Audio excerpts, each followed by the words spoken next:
Nilioleka nikiwa na mtoto mmoja. Tumekaa na yeye, mimi nimefanya kazi Warabuni, tulivyokuja akanioa. Lakini tunakaa miezi 4 hanidari. Akilala na mimi dakika 2, dakika 3. Nikimuuliza mbona ufanya hivi?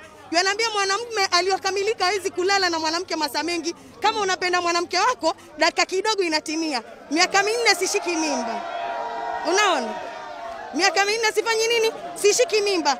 Nilipokuja kwa mganga ndo akaniambia nina vitu nimeona kuhusu bwanako, kuliko nikufiche, wacha tukupatie dawa uende ukafanya. Leo ni siku ya 3 ndio amepatikana. Ni mkazi wa Mtwapa. Kuna jamaa wawili wameshikwa, mpatikana guest, wamelala. Imesemekana kwani bibi yake alienda juzi kwa mganga, anashindwa. Bibi yake anasema anashindwa mtimizi daily hata wamepiga miezi 4 miezi 5 bila yeye kumtimizia haki yake.